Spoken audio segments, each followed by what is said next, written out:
Olá a todas e todos. Eu sou Pedro Augusto do portal Cidadão Cidade, o portal de cidadania e crítica. Hoje eu vou entrevistar uma pessoa que é uma das fundadoras do Cidadão Cidade. Essa pessoa que esteve comigo nos momentos difíceis, que segurou as pontas, criando todo o logotipo do Cidadão Cidade, criando o próprio site em si. E é uma pessoa que dialoga politicamente comigo, apesar da distância. Estou em Campinas, São Paulo, e felizmente, através da comunicação direta da internet, a gente tem a possibilidade de trocar informações, críticas, e foi assim que as redes sociais podem provar que são realmente sociais e não antissociais, que muitas vezes parecem ser. Então, através da possibilidade de fazer entrevistas, de fazer uma análise da cidadania e os nossos papéis enquanto cidadãos na sociedade, é que cada pessoa desenvolve a sua militância política. E hoje eu vou conversar com o João Pedro da Paz, que está trabalhando na militância política como pré-candidato à prefeitura de Presidente Venceslau pelo PSOL. Antes de iniciar a nossa entrevista, eu vou para a dica cultural de hoje. São duas, na verdade. A primeira dica cultural é cinematográfica. Esse filme, a história do Chaplin, que tem inclusive a participação da Geraldine Chaplin, filha do Charles Chaplin, interpretando no filme. E tem uma direção maravilhosa do Richard Attenborough, que é o mesmo diretor que dirige o Gandhi. E fica aqui como uma recomendação para que as pessoas possam conhecer a biografia desse grande artista, que certamente é uma pessoa que deixou seu nome na história, inclusive no tocante, em relação à passagem dos filmes mudos para o cinema falado. Ele é uma das pessoas que marcou a história do cinema mundial, então fica sendo aqui esse filme a dica cultural. E a segunda dica cultural que eu vou dar é da Rede TVT. A Rede TV dos Trabalhadores, inclusive que eu já tive a oportunidade de entrevistar o João Miyagi, que é um repórter dessa emissora, no jornal Seu Jornal, ela é um jornal, é uma emissora de televisão, que inclusive também tem transmissão ao vivo pela internet, que contribui muito no sentido de trazer o ponto de vista dos trabalhadores em relação às questões que estão inseridos. Que são questões políticas, questões sociológicas, antropológicas. É uma emissora, uma fonte de informação alternativa que tem brilhado cada vez mais no sentido de se opor e trazer um ponto de vista crítico. Também é uma forma de pensar em cidadania e crítica. João Pedro, você é da casa, você é uma pessoa que assim, faz parte do projeto Cidadão Cidade. É claro que dos últimos tempos, não sei se você congelou, João Pedro. Não, não, tô aqui. Ah, tá. Então, deixa eu só fazer assim. Então, eu gostaria de pedir para você se apresentar ao nosso público, por conta de a gente não saber se a pessoa vai chegar aqui pela primeira vez. Então, eu queria pedir para você se apresentar para o nosso público, por gentileza. Sempre, sempre. Eu que agradeço mais uma vez estar junto aqui sempre, meu querido amigo Pedro. Sou João Pedro da Paz, professor de Libras, bacharelando em Direito, escrevi alguns livros na área da comunicação social, faço palestras sempre que convidado, sempre que Amigo, convites para desculpa te debate existem. interromper, te interrompendo, amigo, perdão, mas está mesmo congelado aqui, viu? Eu estou vendo vocês, estão me mexendo normalmente. É, tem aqui uma pessoa assistindo aqui. Se alguém estiver assistindo, ele fala, eu vou remover você rapidamente e trazer de volta para cá, tá? Porque para mim aqui está completamente congelado. Sem Eu problema. não sei se vai estar saindo descongelado.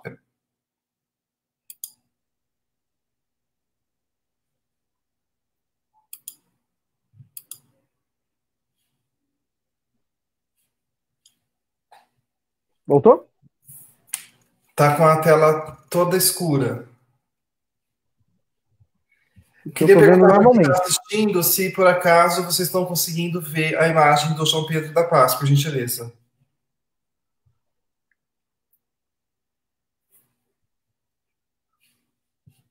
Aqui não está aparecendo não, amigo.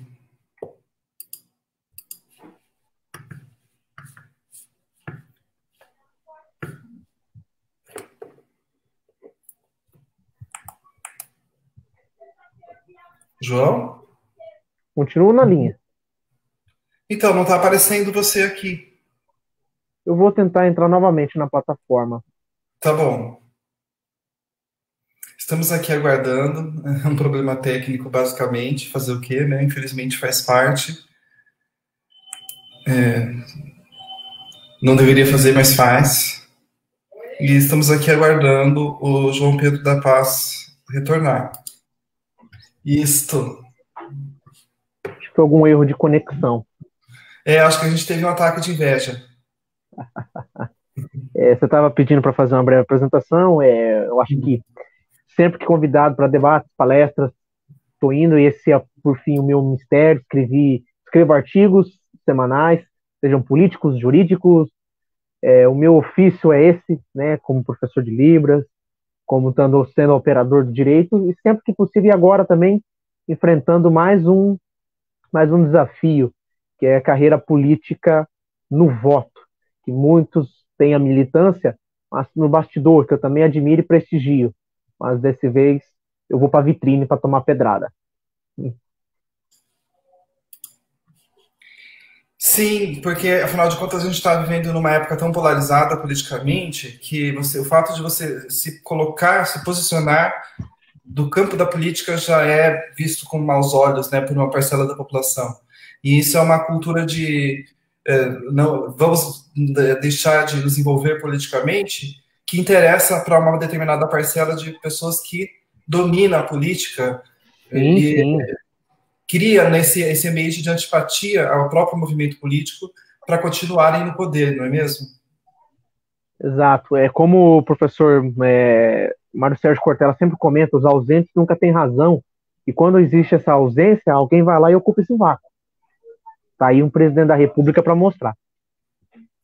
Professor, eu gostaria de perguntar para você como que o cidadão de Presidente Venceslau, o que incomoda no total contexto da cidade, como sendo um cidadão da cidade?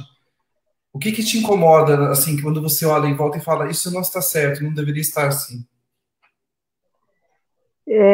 Os conchavos de gabinete é a pior coisa que existe.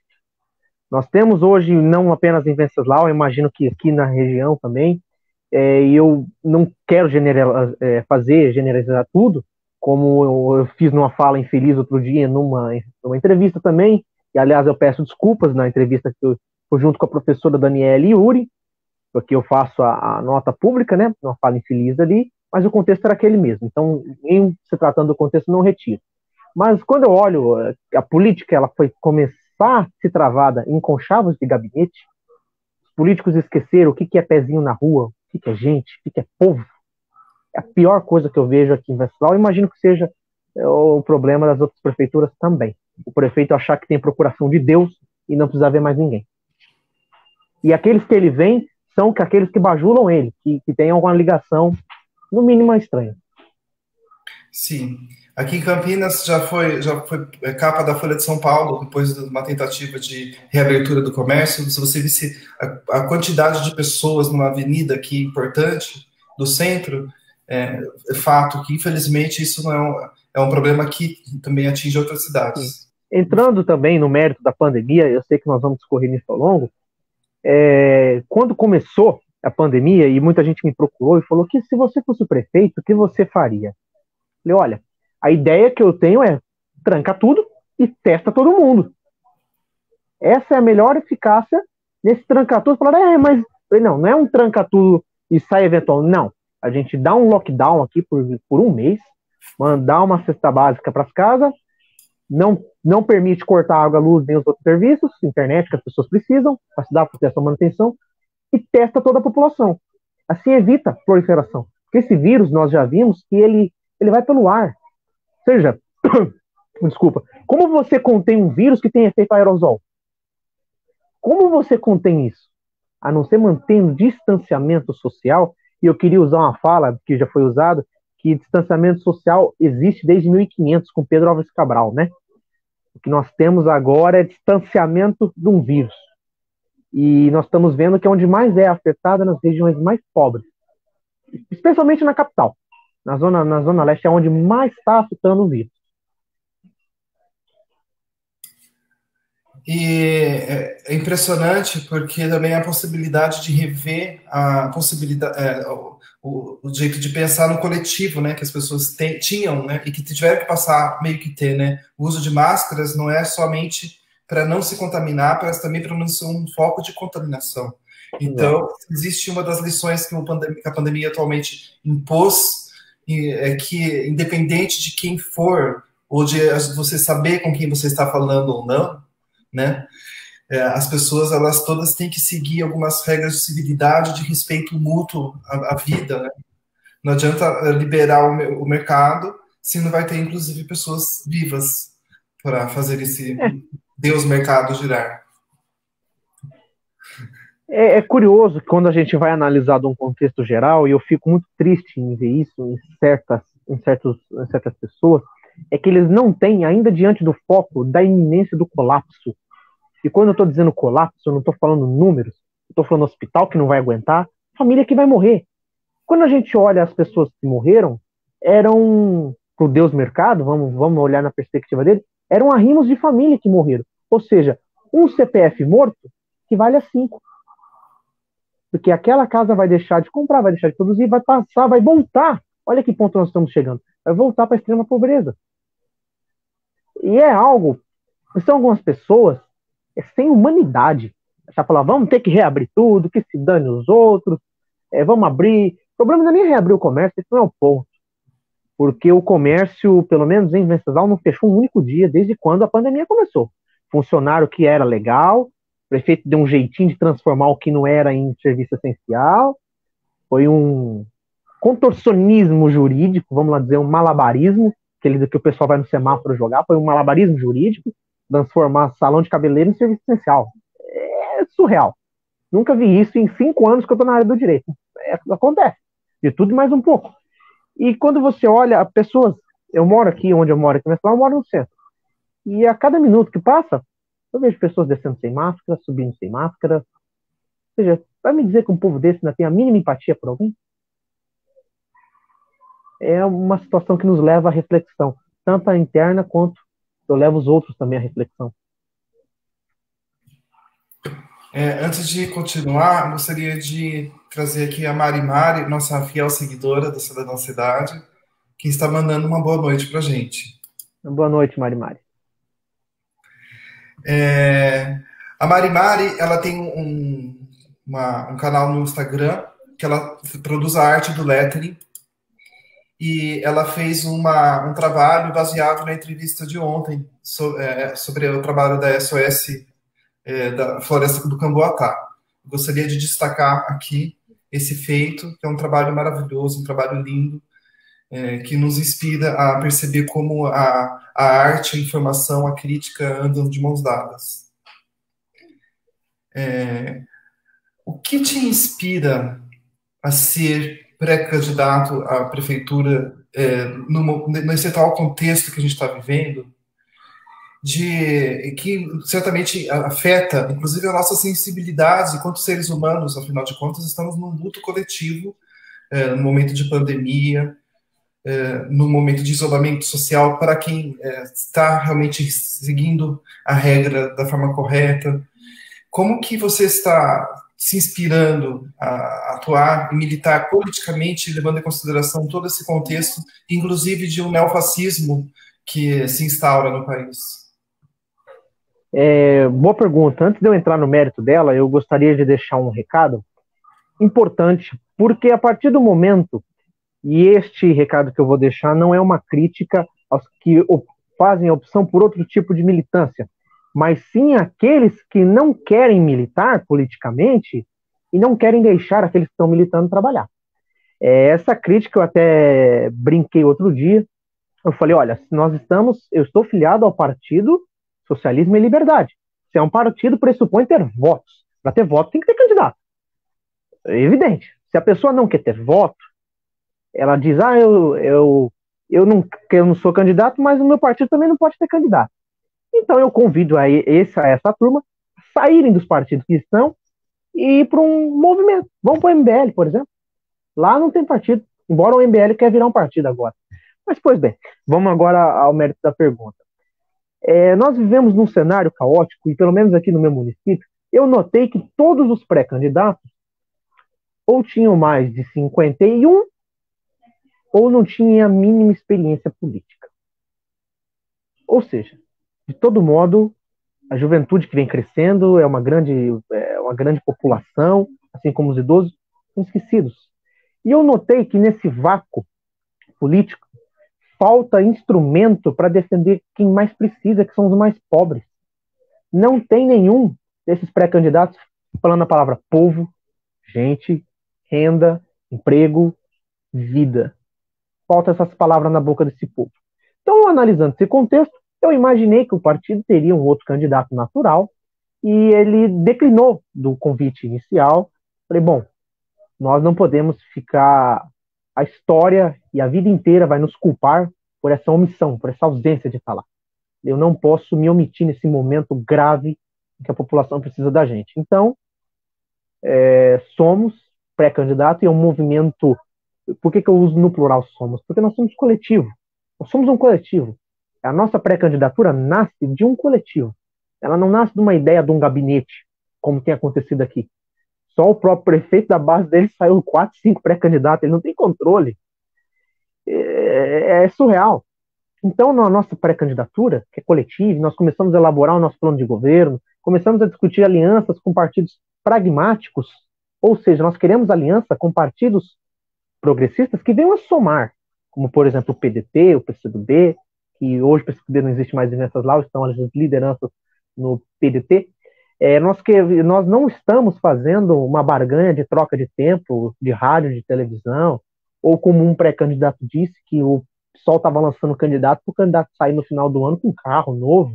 Olha que absurdo, que idiota. E esse é um pré-candidato reacionário com mais de 51. É lamentável. Ou seja, é com esse tipo de gente, como diria o ministro Gilmar, mesquinha, que nós estamos lidando. Então, olhando essas visões, que dessa gente, falta essas palavras na boca dele, é isso que nos inspira a hoje, mais do que nunca, a sermos pré-candidatos e no dia 15 de novembro estar na urna.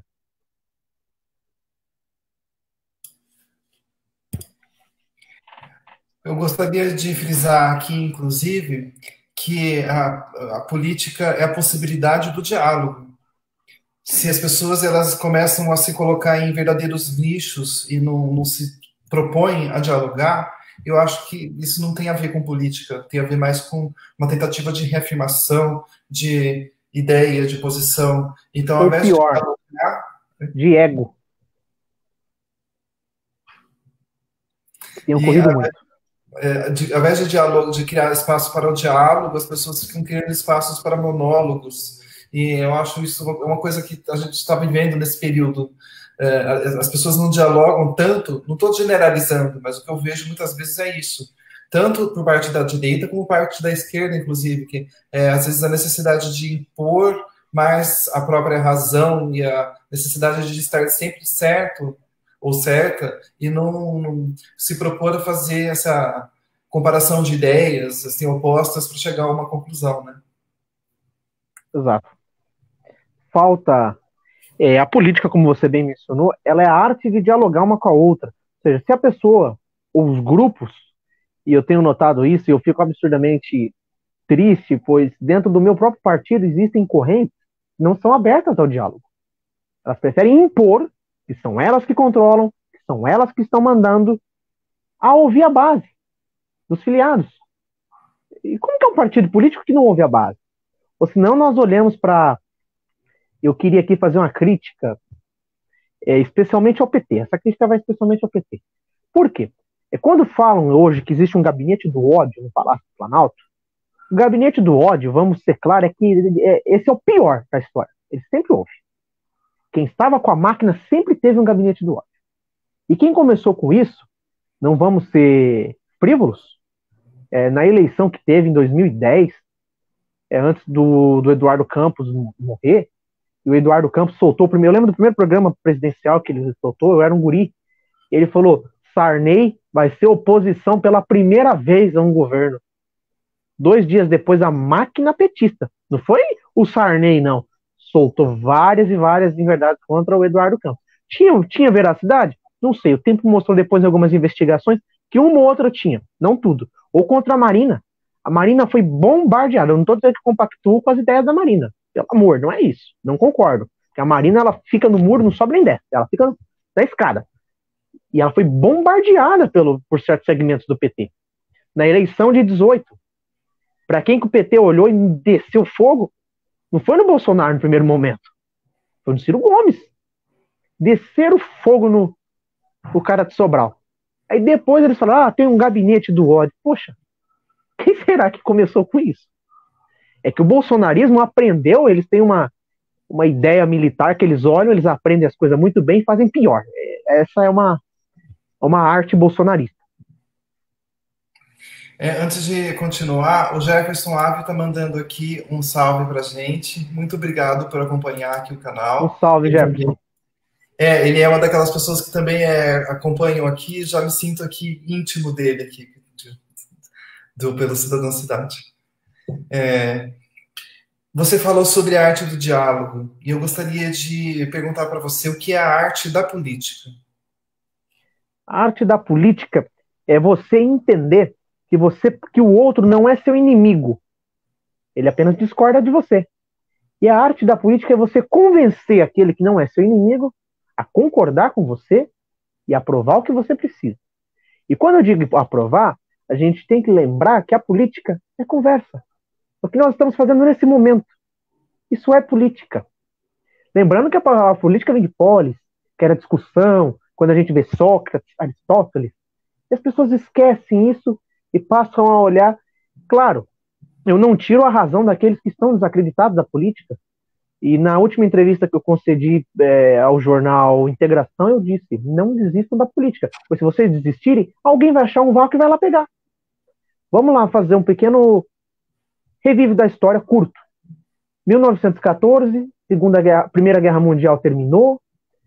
Ali, quer dizer, terminou em 18, e um cabo do exército começou a ficar desacreditado. O nome dele era Adolf. E ele desacreditado, e ele começou a perceber que o povo estava desacreditado, o pessoal estava sem emprego, estava tudo quebrado. Ele tentou dar um golpe frustrado, ficou poncho da cervejaria, foi preso, saiu. O que eu quero dizer com essa historinha? Alguns anos depois, esse cabo percebeu que tinha um vácuo político entre os comunistas e os conservadores. O que foi que ele fez? Ele tomou num golpe brando. Virou chanceler, depois chanceler e presidente. Nós sabemos o nome o cargo que ele se autoproclamou. Era o Führer da Alemanha, Adolf Hitler. Então, quando eu vejo isso, que a pessoa ela fala, eu odeio a política. Eu falo, tá, você tem todo o direito de odiar a política. A senhora tem todo o direito de me odiar. Mas a senhora odiar a política, a senhora não entende que a política é o que mantém a escola do teu bairro, a política é o que cuida da rua do teu bairro, a política é o que faz o policiamento do teu bairro. Então, quando a pessoa fala, eu odeio a política, ela está dizendo a si própria. Então, a arte da política é a gente passar a conversar, é isso, dialogar com os outros. Mas é você entender, você conversar com conservadores, com trabalhistas, com nacionalistas, com progressistas. Eu não sei se existe centristas, até com essa turma, eu não sei se eles existem, mas sempre tem alguém, eu não sei, então eu chamo ele de centristas, pois eu não aceito essa rotulação para uma esquerda, outra de direita, não. A única coisa que existe, que nós sabemos, que está tipificado existem os progressistas, existem os conservadores, os trabalhistas e os fascistas. Com os fascistas aí já não dá para conversar.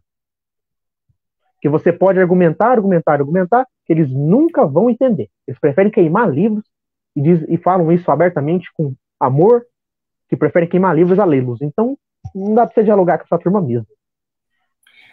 Eu acho interessante pensar como, por exemplo, um médico que vê um corpo doente e vai analisar, vai buscar entender quais são as fontes daquela doença. O fascismo é uma doença moral. Então, eu acho que... Assim, de caráter. E caráter não dá para arrumar. Se compreender, sabe? Tem um livro que eu já falei 5 vezes aqui, as pessoas já devem estar cansadas de me ouvir falar dele, que é Como Conversar com um Fascista. Da Marcia Tiburi, né? Assim, fascinante, porque a Marcia Tiburi consegue explicar, fazer uma radiografia do perfil do fascista. Então, é possível dialogar com esse imaginário que a gente já começa a ter na nossa cabeça do fascista, que não é um imaginário totalmente sem fundamento, muito pelo contrário, baseado nas experiências, né? Que agora a gente tem um grande Não é, hoje mesmo, dia 29 de julho, nascia Benito Mussolini, o pai do fascismo.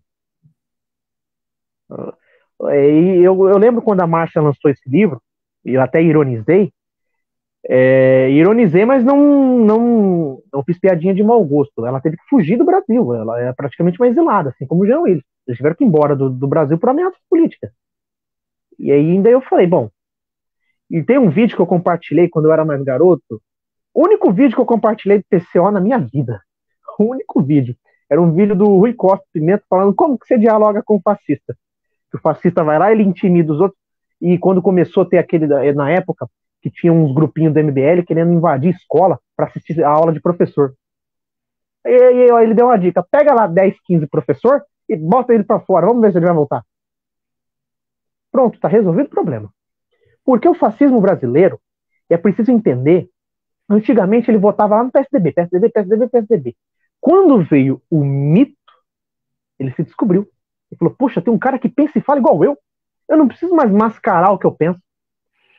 Eu já falei várias e várias vezes, eu repito, nós sempre tivemos no Brasil 1/3 da população, eu não sei como chegou a esse ponto, que não era 1/3, mas nós chegamos, Datafolha está aí para mostrar isso, 33% da população concordam nu e cruamente com o Bolsonaro. Você pode falar, o rei está nu.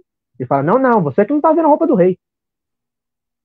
Então, você lidar com isso é algo que eu mesmo também não sei como fazer. Gostaria de destacar aqui o comentário da Mari, que ela fala aqui. O problema é quando a política, entre aspas, se torna mera retórica, um jogo de palavras onde prevalece aquele que se articula melhor e não necessariamente quem tem razão. Exato. Eu gostaria de perguntar para você quais são os princípios, os principais projetos para a cidade e qual que é a filosofia, os princípios que te norteiam na decisão dos seus projetos. Eu vou inverter a ordem da pergunta, se você permite. A ideia que nós precisávamos de uma candidatura jovem que representasse os nichos da população que por anos e anos e anos estavam segregadas, que sequer sabem o que significa a palavra política. Quando eu comecei a elaborar um projeto, um plano de governo, eu fui nos bairros mais periféricos daqui de Presidente Venceslau. Eu me lembro num ato que nós fizemos em 2018, do Ele Não, e um amigo nosso, o André, eu não me recordo o sobrenome para citar perfeitamente, ele falou que em Venceslau existia um apartheid da linha do trem. Da linha do trem para cima ficavam a população com dinheiro e da linha do trem para baixo ficavam os esquecidos. Eu queria muito que o André tivesse errado. Como eu queria. Mas ele não está. E quando nós fomos ouvir, nós percebemos que sempre quem se ajuda é essa população carente. Ela não tendo ainda para si, ela ajuda os outros. Então o que nós estamos propondo é uma proposta diferenciada do que anos e anos e anos foram ouvidos aqui por Venceslau. Nós tivemos prefeitos médicos, delegados, advogados, e agora nós estamos propondo um professor. Por que um professor? Porque ele ouve e ele passa a fazer democracia mesmo.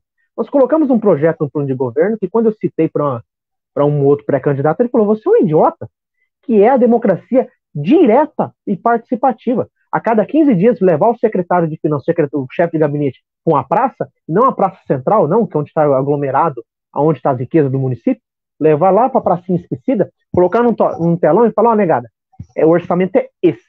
Para onde nós vamos investir isso aqui? Por que as pessoas não podem decidir diretamente? Por que a prefeitura me cria um site com ouvidoria e não tem ouvidor?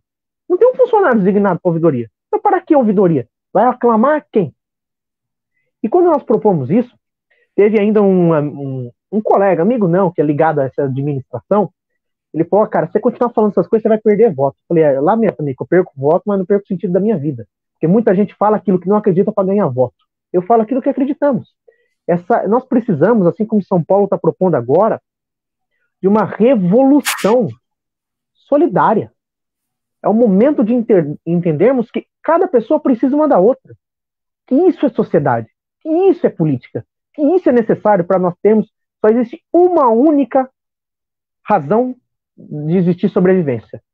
Todos juntos parece dizer o óbvio, escorregar na casca de banana sempre. Toda vez é o mesmo e mesmo discurso? Não, é que nós estamos em 2020, estamos tendo que explicar o óbvio. Nós só iremos sobreviver a essa pandemia se estivermos juntos.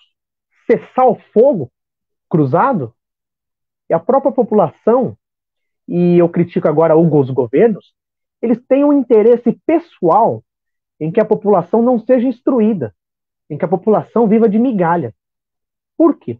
Eu vou dar um exemplo, eu não sei se essa história é verídica ou não, mas eu acredito que não, por a gente saber depois nos livros dos historiadores. Conta-se o ditado que Hitler pegou uma galinha no meio da sala, arrancou todas as penas dela, a bichinha gritando, obviamente, de dor, e depois ele largou ela no meio da sala e ele falou, agora vocês vão ver. Ele pegou um punhadinho de milho e começou a jogar para ela. Falou, tá vendo? Mesmo que eu tirei tudo que ela tinha, fiz ela sofrer, com pouco ela se contenta. Eu tendo a acreditar que essa história seja mentira por causa de Hitler ser vegetariano, mas o contexto é o que nos interessa. O contexto que nos interessa. Ou seja, a pessoa perdeu tudo, mas a migalha está interessando ela. Por quê? Nós temos que acabar com essa cultura de tapinha nas costas. Acabar com essa cultura de, você sabe com quem você está falando? Acabar com essa cultura de, passa lá que depois eu te dou um negócio. Passa lá que eu deixei um negócio para você. Acabar com isso. Muita gente, e foi no discurso de abertura da minha campanha, e um gerente aqui da cidade depois me mandou um WhatsApp brincando, ele falou, tem um pré-candidato que ouviu o discurso para desistir. Eu citei uma frase histórica, falou que não tenho nada a oferecer a não ser sangue, lágrimas, trabalho e suor. E é só o que temos a oferecer. Trabalho e suor. Porque quando a gente... E a política, eu não lembro quem foi a Mari que falou? Engatando nesse final que você fala, o que nos inspira, Pedro, o que me inspira em particular é que a política que nós devemos fazer, ela vem do nosso suor, da força dos braços, do suor da testa, e não de conchavos em gabinete. Isso não é política. Isso é chantagem de quem fala melhor e de quem compra melhor. Assim foi a reeleição do Fernando Henrique, assim foi o mensalão, e assim parece que está sendo a Lava Jato. A história sempre mostra. Então, para mim, essa é a inspiração. Não conchavos de gabinete que vem acontecendo, e sim suor que nós temos a oferecer e trabalho do braço. Tirando isso, não é política. É simplesmente compra de maioria. Você está aqui nos dando uma aula sobre consciência política, sobre a possibilidade de pensar o nosso país criticamente e desejar o melhor para ele, e assim usar da possibilidade da política como meio de transformação. É uma verdadeira aula. Então, gostaria de perguntar para você, como professor, como que você lida, assim, porque se o mundo for uma grande sala de aula, de aprendizado, de conhecimento, como que você traz assim, a sua vivência na sala de aula para o seu fazer político? Paulo Freire dizia, já lá atrás, ele fica repetitivo até, que a educação não muda o mundo. A educação transforma pessoas e essa transforma o mundo. A partir do momento, e tem uma frase em particular que eu gosto muito dele, que ele fala o seguinte: quando a educação não é libertadora, o sonho do oprimido é ser o opressor.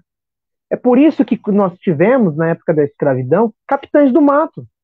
É por isso que nós tivemos essa gente, que eram negros, escravizados igual seus irmãos, mas subiam em cavalo para caçar os irmãos dele. Porque ele achava que ele era igual a Casa Branca. E não era. Era um feitor. Então, a partir do momento, nós temos que educar e conscientizar. E como se faz isso? Como que os papais lá... Vocês já viram qual que é a primeira palavra que uma criança aprende a fazer? É não. Ela aprende a falar não. A primeira palavra. Você quer dar uma colher para ela, ela costa, ela corre, ela foge, ela fala não, não quer. Ela aprende. Primeira palavra é não. E se baseando nisso, lá naquela geraçãozinha, nós temos que começar a ensinar. Para eles, não pode puxar cabelo, não pode morder, não pode riscar a cabeça do priminho. Por quê? Porque em casa, às vezes, tem um outro contexto, um outro cenário, e a partir da educação que nós temos de uma forma geral, e quando a gente pega um garoto que chega no ensino médio, e eu já não me incluo mais nessa geração, a geração que está vindo depois de mim, eu já não me incluo, não por estar velho, pelo contrário, eu ainda Eu não me incluo pelo seguinte, quando eu cheguei no ensino médio, que foi ali nos meados de 2013, 14, a gente tinha um contexto. A gente chegava ainda pré-moldar, que nem dente quando a gente vai refazer. Era modelável. Tanto que quando eu cheguei ao ensino médio, eu era um estudante quase reacionário de direita. E eu já citei várias vezes, e fico o agradecimento mais uma vez aqui a um querido professor que eu tive de sociologia, Tadeu Negrão. Na hora que eu comecei a ler o que era política na sua forma nua e crua, eu falei, poxa vida, o que eu fiz da minha vida até agora? E eu entendi. Somente fazendo trabalho de política pública, somente fazendo trabalho público, a gente poderia ter uma transformação. Mas quando a gente pega uma geração que já vem com a mente travada, novo na idade e velho na mente, aí você pode fechar o país, trancar o cofre, devolver para Portugal e falar, ó, deu tudo errado aqui. Você faça isso. Mas como nós estamos ainda na educação, acreditamos na educação, mais que eu esteja afastado da sala de aula já há bastante anos, é necessário a gente entender só através de uma transformação social, e eu não gosto de usar essa palavra, mas é a que vai ser adequada, radical. Nós vamos ter uma outra perspectiva de futuro. Porque os políticos de amanhã são os jovens de hoje, ou vice-versa. Por quê? Quando o Bolsonaro sempre foi desacreditado da política. Ingressou na política como vereador, ganhou uma promoção de capitão para sair tranquilo do exército, tacando bomba no quartel, foi eleito, virou presidente da República. Lula disputou 3, 4 vezes a eleição ao presidente da República, ganhou na quinta. Ou seja, isso o que quer dizer? A não desistir que um dia você chega lá. Um dia você chega lá. E esse é o problema. Quem vai chegar lá? O que esse alguém foi preparado para fazer? Esse é o maior medo. Enquanto educador, enquanto político, enquanto candidato a prefeito, seja eu, seja outro, o que essa pessoa teve de preparação política na vida? Por exemplo, eu vou citar, aqui no município nós temos 2 pré-candidatas mulher à prefeitura. Salvo engano, acho que é algo novo. Dessas 2 mulheres, uma jovem também, acho que uns 30 e poucos anos, com ideias novas, legais, bacanas, e uma outra que as ideias dela não são sustentáveis, são lamentáveis.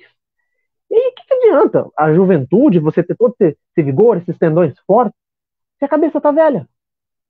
E eu sempre cito essa frase, Pedro, se você me permite, o pessoal até dá risada quando eu vou fazer palestra, eu cito. Falei, você já assistiu o desenho Marcha e Urso? Aí tem um dado momento lá, que o ursão tá tentando aprender um negócio, aí a Marcha, pequenininha, 3 aninhos, deve ter aquela molequinha, ela olha e fala, urso velho não aprende truque novo.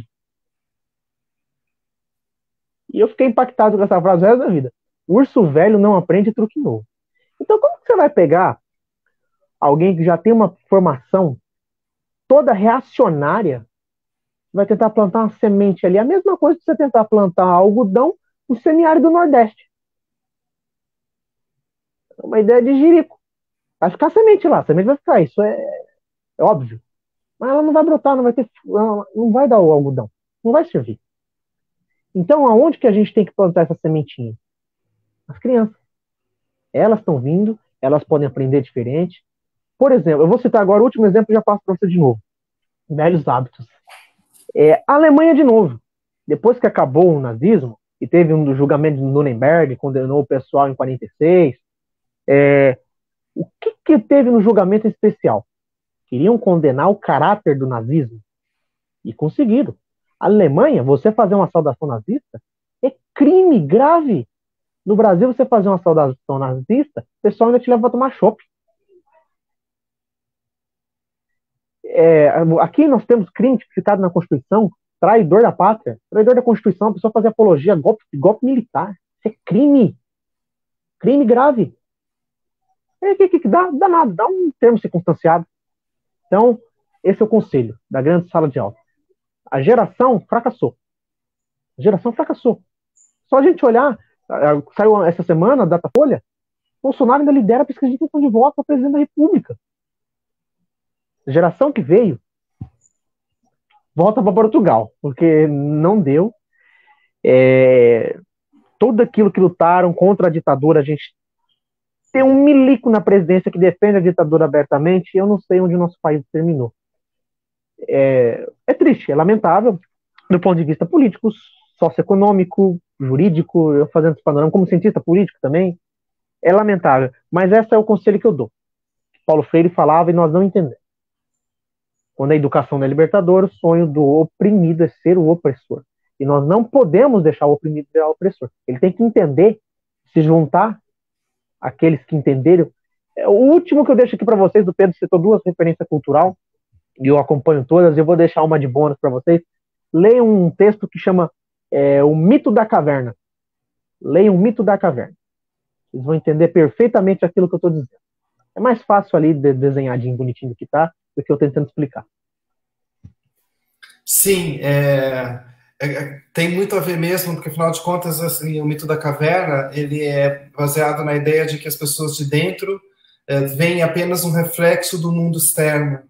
São luzes que batem na parede e fazem formas, e aí aquelas formas disformes passam a criar todo um universo de fantasia de quem está dentro da caverna. E a partir do momento que a pessoa sai para o mundo lá fora, começa a ver que o mundo não tinha absolutamente nada a ver com aquilo que estava ali dentro, né, com aquelas imagens que estavam sendo projetadas na parede, ela descobre um mundo de verdade, né? Um mundo que não se apresentava naqueles reflexos disformes que eram jogados na parede de acordo com o horário do dia, né?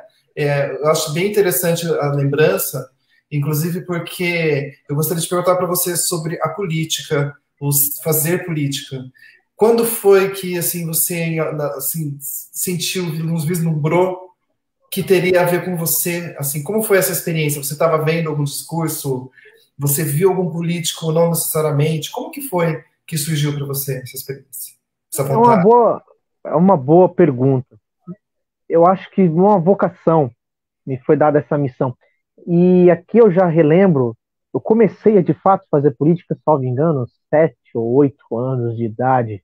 Primeira eleição que eu fui disputar para Grêmio Estudantil. Na época estava sendo implementado, o governador era o José Serra. Eu me lembro isso como se fosse ontem. E até então eu já tinha ganhado um prêmio de literatura. Foi meu primeiro prêmio de literatura, eu tinha escrito um poema sobre o aniversário de Presidente Venceslau para a escola Álvaro Coelho. Inclusive, eu tenho que recuperar esse poema, que eu nem lembro que eu escrevi nele. Mas foi o primeiro prêmio de literatura que eu ganhei. E aí depois tivemos a oportunidade de fazer política, e eu descobri na forma mais cruel que era traição política. Idealizei uma chapa de presidente, foi rebaixada a terceiro suplente. Foi ali que eu já percebi o que era rasteira, embora não tivesse aprendido com o feito. Em 2016, candidato a vereador por um partido de centro aqui, outra rasteira política. No dia da convenção, descobri que foi expulso do partido. Entretanto, eu quero relembrar aqui, quando eu comecei a fazer política mesmo, que foi assim ativa, igual eu faço hoje, foi no ano de 2014. E pela primeira vez alguém está me dando a oportunidade de falar isso.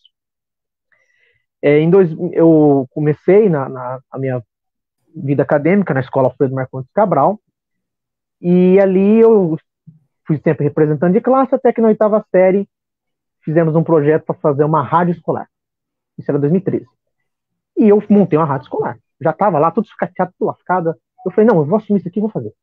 E fizemos fazer. E aí foi uma das primeiras injustiças que me aconteceu na vida. A diretora me chamou e falou, você vai estar afastado das suas funções por tempo indeterminado, pois você furtou um monitor da escola. Eu falei, não, eu nunca furtei nada. Pelo contrário, eu levava da minha casa as coisas que faltavam na escola, porque não tinha nada. E esse monitor em questão que ela me acusava de furto, eu sabia o número de série de cada patrimônio que tinha dentro da minha sala.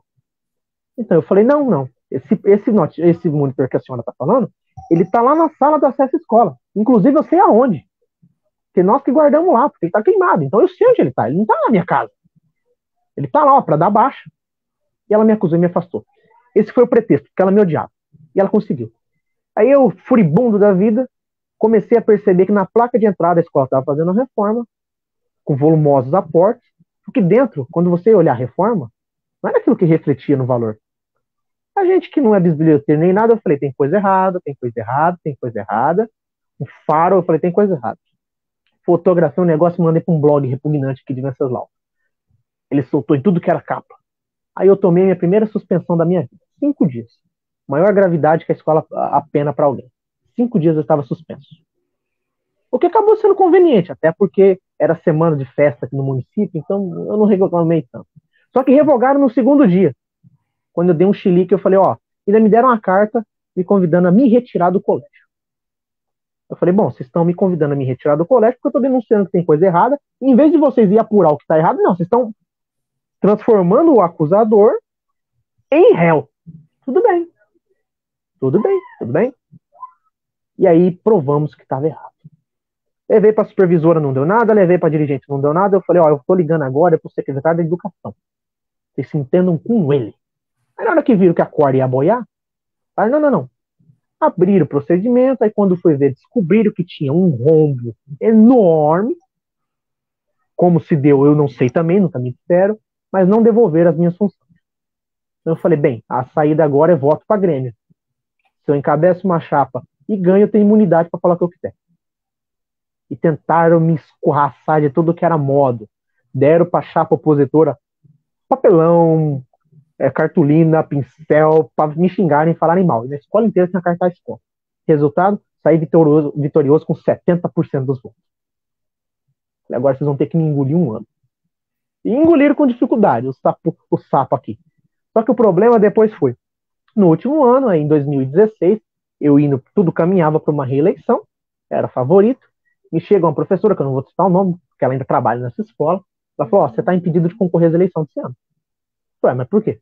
Agora que eu tenho mais experiência, não seria melhor ainda para trabalhar? Não, é que você está no terceiro e isso você está impedido. Eu falei, tá, mas qual lei me impede de ser candidato?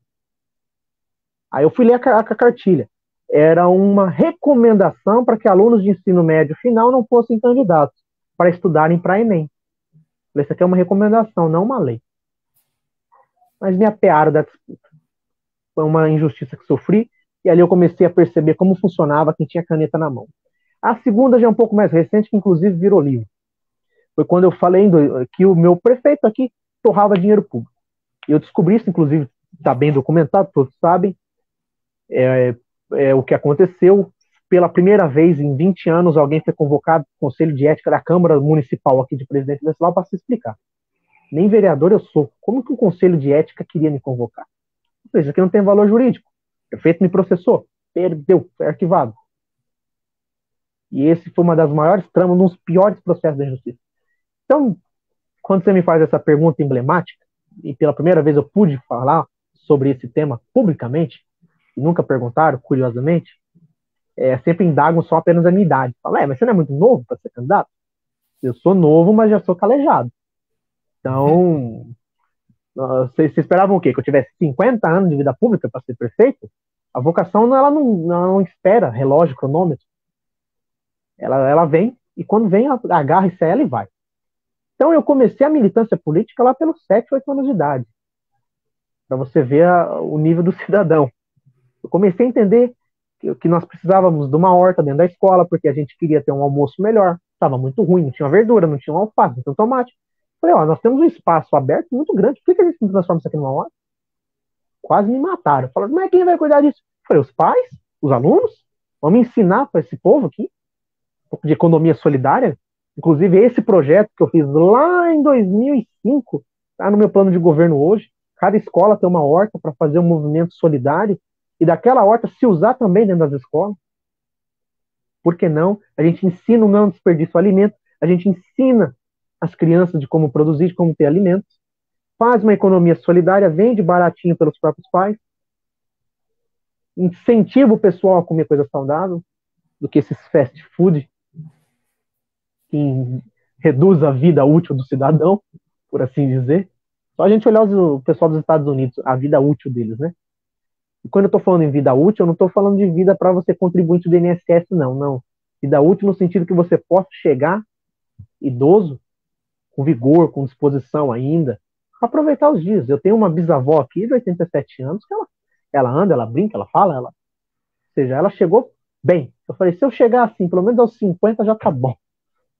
A minha geração, não sei se chega aos 50 nesse formato. Mas é a meta. E eu gostei da pergunta. Então, eu não sei dizer direito se foi meu ofício, Libras, a operação do direito, mas como que eu vim parar na política, não sei te explicar. Talvez Como você diria o tenha Marco Aurélio, levado. é os desígnios insondáveis da vida. Eu acho que foi um encontro assim, né? Assim, você foi parar na política e a política foi parar em você, né? De fato, melhor definição que eu vi até hoje. Amigo, queria perguntar para você o seguinte: nesse atual contexto de pandemia, que nos aponta para a necessidade de colocar a vida das pessoas acima da vontade particular, de, por exemplo, promover aglomerações, festas, etc., né? Infelizmente, muitas pessoas que ignoram as medidas sanitárias necessárias têm pago com a própria vida, têm colocado a vida das pessoas em risco. Um show de insensibilidade, de falta de coletividade, de sentido de coletividade, enfim, de se colocar no lugar da outra, do outro, de valorizar a própria vida.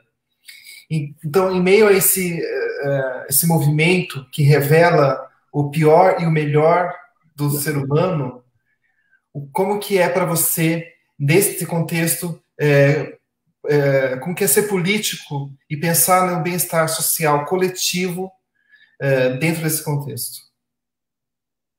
Quando a pandemia se mostrou o que de fato ela era, um inimigo invisível, eu conheci o melhor e o pior das pessoas. E eu posso dizer também mais uma outra injustiça que aconteceu esse tempo, eu já vou entrar nela. Eu conheci pessoas que, quando viram que o bicho ia pegar, falou: ó, nós temos gente desabrigada aqui em Venceslau. Nós temos gente sem comida em Venceslau. Vamos nos unir aqui e ajudar? Eu vi gente fazer isso. Eu apoiei. Falei: não é bom que eu fique público naquilo. Eu vou ajudar no que posso, mas eu não quero aparecer como político. E vi alguns que tentaram fazer isso saindo por cima da onda. Não eram políticos, mas gostam de inflar o ego. E eu tentei aqui, quando eu vi que o bicho ia pegar, que nós tínhamos 3 respiradores na UTI de Venceslau e a gente já estava caminhando com um número lamentável, estava lotado. Eu falei: vamos fazer uma vaquinha e comprar um respirador? E a Santa Casa já tinha uma vaquinha em andamento. Quando eu lancei essa vaquinha, começou a ter bastante apoio no começo, eu recebi uma ligação, não vou dizer de quem, e ela falou: tira a vaquinha do ar. Eu falei: tá, mas quem está falando? A pessoa se identificou quem que era e falou: você não pode fazer, você não, que nós não sabemos a procedência. Eu falei: tá lá escrito para qual fim é essa vaquinha, tá lá escrito em qual conta vai cair. Minhas contas bancárias, desde 2016, sempre devassaram. Falei: o que eu vou ganhar? Eu vou lá, vou fazer uma vaquinha para comprar um respirador, que acho que era 25, 26 mil reais, alguma coisa assim, igual fizeram em Anastácio, que deu muito certo, e aqui boicotaram a nossa.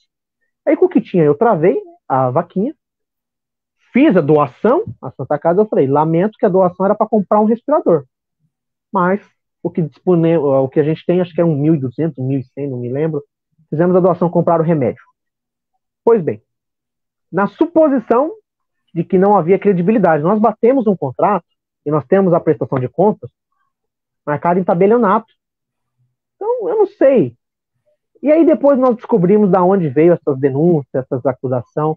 Eram de políticos rivais que diziam se ajudar o município, mas o ego não permitiu. Lamentável, nós criticamos. E nós notamos aqui que uma ala, o prefeito, como eu disse, ele fez um contorcionismo jurídico para incluir vários serviços em essenciais. E, inclusive, recentemente eu movi um processo contra um rapaz, vai chegar nele, ele vai tomar ciência disso, porque eu publiquei uma foto de um bar aberto e estava tendo festa, estava cheio de gente, criança, carrinho de bebê, no meio da pandemia. Venceslau com quase 10 mortos de Covid, fora o que não se sabe, quase 10 mortos, passamos de 200 contaminados oficialmente, e lá o pessoal brincando, pulando, e eu divulguei isso. Eu falei: olha, isso aqui é um absurdo. A proprietária do bar entrou em contato, ela falou, aí ela mesmo falou para mim, ela falou: lá no bar tem álcool gel, mas ninguém usa. Então a senhora não devia fechar? E o rapaz começou a me xingar, a me atacar. Eu falei: bom, democracia permite que você me chame de idiota, mas não permite que você me chame de corrupto. Então, você vai responder e provar isso na justiça. Isso é democracia. Falar as ideias do João é um idiota, olha que plano de governo imbecil. Eu não ligo. Eu estou há mais de 15 anos de vida pública, então pode xingar. eu não ligo, eu não dou a mínima. Fui escritor de jornal, xingavam minhas colunas. Olha, eu não, como eu brinco, você perguntaram para mim se eu sou um diplomata. Eu falei, eu tive chance de fazer carreira. Eu não sou diplomata, eu não sou embaixador. A minha missão não é relações públicas. Essa não é a minha carreira. Não foi isso que eu escolhi como para trabalhar politicamente. Eu falei, então vocês querem xingar? Fiquem à vontade. Só não me coloquem em crime. Que aí o Código Penal vai prevalecer. Por exemplo, falar, o João é um idiota. Tudo bem, é sua opinião. Não dou a mínima. Agora, falar que eu sou ladrão, aí não é uma opinião. É atribuição de um crime. Aí, geralmente, eu só exerço o meu direito democrático de processar. E quando isso se mostrou, e eu vi uma pressão enorme em cima do prefeito, e eu mesmo, no começo da pandemia, eu mandei um projeto de lei, o projeto de lei é um ofício ao presidente da Câmara e o prefeito, para não cortar a água de vários venezuelanos que não tinham como pagar no começo da pandemia. Porque vamos lembrar que os ricos nessa pandemia ficaram mais ricos e os pobres mais pobres. Que mundo é esse? O Elon Musk essa semana falou que dava golpe onde quisesse. Que mundo é esse? Onde os ricos ficam mais ricos. E aí o pessoal do iFood, aliás, fica aqui todo o meu apoio ao pessoal do iFood. Boicotem sim, saiam fora, criem uma cooperativa. O dinheiro é de vocês, entre vocês, os lucros, os dividendos, em vez de enriquecer donos de aplicativo. Façam isso. E eu também, os outros pessoal que está em modalidade semelhante, de Campinas, Venceslau, que está assistindo, que atinge tudo, saiam fora disso, que vão deixar quem é rico mais rico. Criem cooperativas. É fácil e simples. Inclusive, se precisar de ajuda, está à disposição. E se mostrou, Pedro, o melhor lado dos seres humanos e os mais nojentos. Só que o problema é, os que se mostraram melhor, era gente que eu já conhecia. Era gente que eu sabia. Esse daí, na hora que estourar o pepino, ele vai doar até a calça que ele está vestindo. Agora, aqueles que se mostraram piores eram gente que nós não conhecíamos. A grande maioria a gente já sabia, falava, esse daí ele vai apertar pro lado ruim, como sempre fez a vida toda. Sempre foi uma ave de rapina. Agora, algumas outras foram algumas surpresas, né? Aconteceu o caso do município de gente recebendo auxílio indevido, com um pai ou marido recebendo altas quantias, tendo alto patrimônio.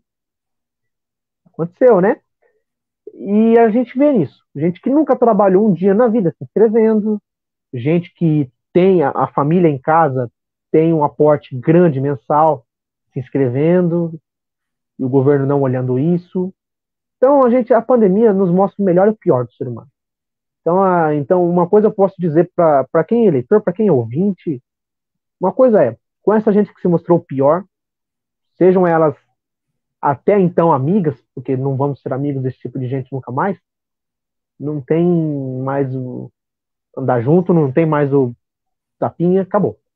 E eu recomendo isso para vocês também. Se afastem desse tipo de gente, porque esse tipo de gente que está pensando no bolso, não na vida, ela não está nem aí para você se você fosse funcionário dela, viu? Ela ia falar, você tem que vir trabalhar, enquanto ela desfruta da casa dela confortavelmente. Olha, eu gostaria de agradecer imensamente a sua presença e João Pedro, Continua aqui. desculpa, eu tive um pequeno problema técnico de telefone tocando aqui na hora indevida. Acontece. Eu gostaria de agradecer imensamente a sua presença aqui e dizer que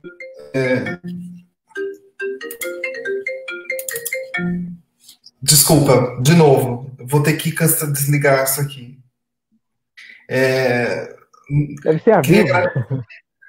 É live dentro de casa, né? A gente está assim, tem toda a vida acontecendo, todas as coisas loucas, imprevistas que podem acontecer.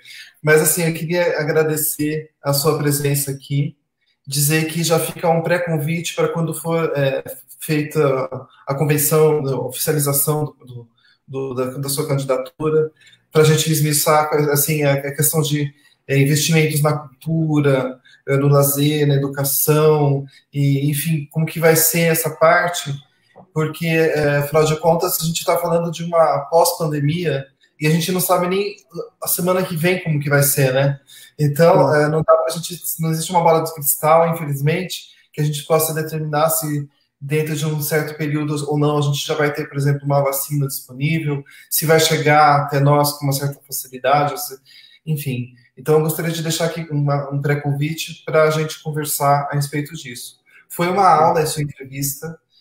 Você é um professor que nos ensina aqui na arte do diálogo, na arte da troca de informações e da crítica. Como eu falo, cidadãocidade é cidadania e crítica.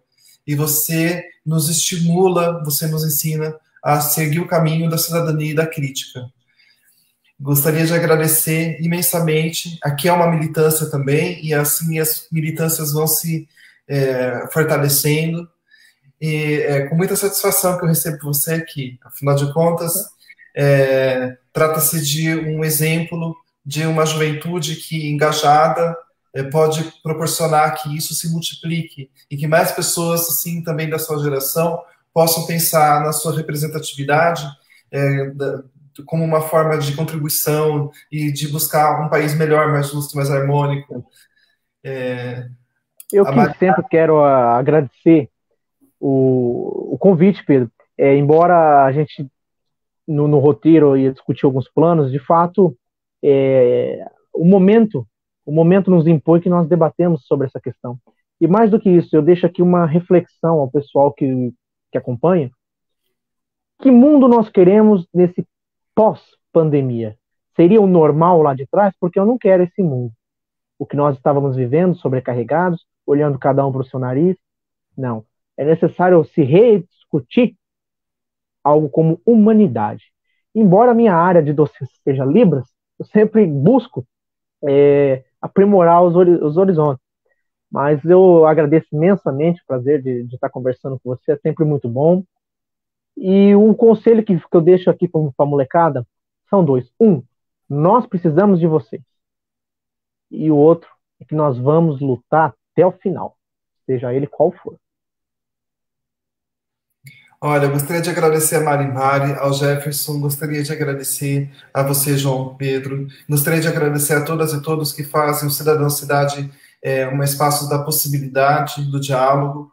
Como eu sempre digo, Cidadão Cidade, ele é um meio alternativo de comunicação, porém não independente. Ele depende de pessoas como você, que generosamente concedem o que há de mais importante nas nossas vidas, que é o tempo. Sendo assim, eu gostaria de agradecer a todas e todos e até a próxima. Até a próxima.